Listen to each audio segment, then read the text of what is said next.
Hey, Joe Gilder from Home Studio Corner coming at you. Want to talk about one of my other favorite stock Studio One plugins. And this one only comes, if I recall correctly, with the professional version. So if you have Studio One Artist, you don't have this, but if you upgrade to the Pro version, you will. And it's the MultiBand Dynamics. See it sitting over here, just all lonely, wanting me to come say, can MultiBand come out and play? Yes, it can. So MultiBand is a multiband compressor.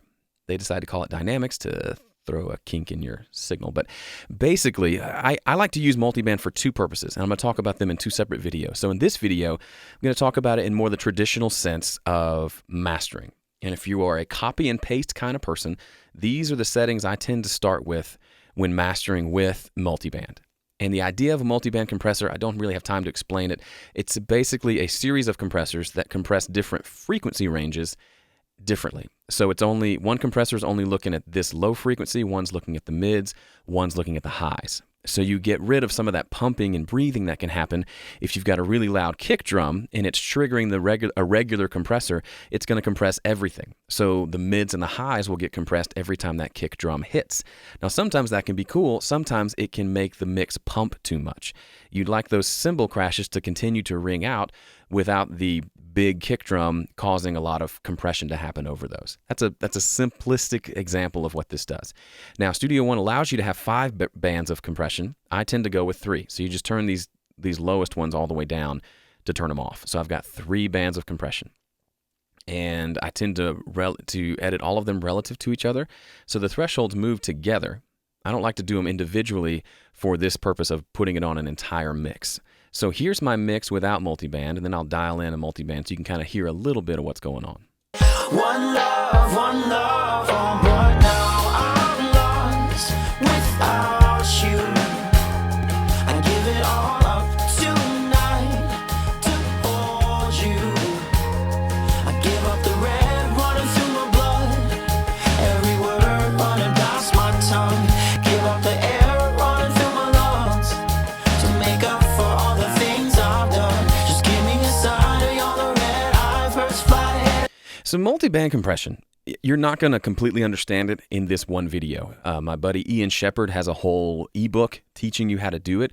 Go check him out. He's at Production Advice website. You can find his ebook there, or even some articles he's written explaining it. But basically, if I were to give you the 10,000 foot view of what multiband does, it kind of tightens up each frequency range separate from another. So what I hear when I listen back, if I click on each of these, I'm going to hit play and have the audio muted for a second.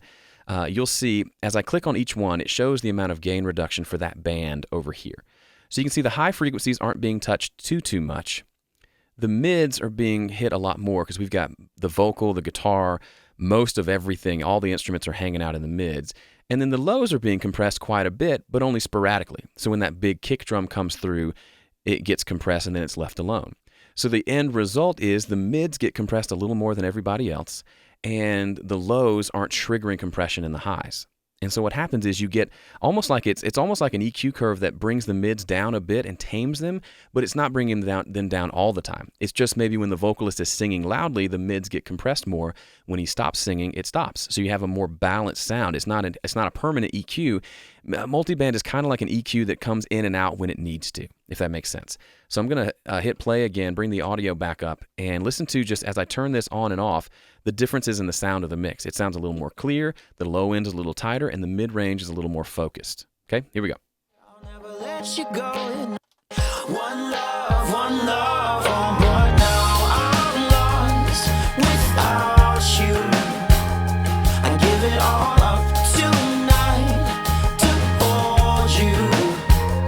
I give up the red running through my blood, every word running past my tongue.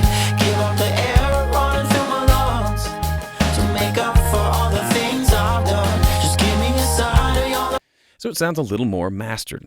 Without using any EQ, it's just the multiband dynamics. So this is one specific area where I will use multiband quite a bit if I think the song is needing it. Now, I don't usually use it here in a mix session. Usually I'm using it in a mastering session, but there's no rule that says you can't use it during mixing, or use it on individual tracks. Occasionally I'll use multiband on a vocal track. If it has certain frequencies that are jumping out, but only during certain parts of the song, multiband's great. to catch that nasally frequency when he sings an E vowel, but not turning it down when he's not singing that. That's another use of multiband compression. So I would encourage you, if that kind of blew your mind, what it's able to do, ease into multiband. Don't go nuts with it. You can waste a lot of time with it. But once you really understand how a regular compressor works, that's when I would recommend graduating to play around a little bit with multiband. And I would start with the mastering, just using it on a stereo mix, and then maybe work your way back to other uses. But it's a very powerful tool, and it's included for free with Studio One Pro, which I don't know of any other system that has multiband compression included. It's pretty cool. Hats off to PreSonus for that one. Okay, I'm Joe from HomeStudioCorner.com. Thanks for watching.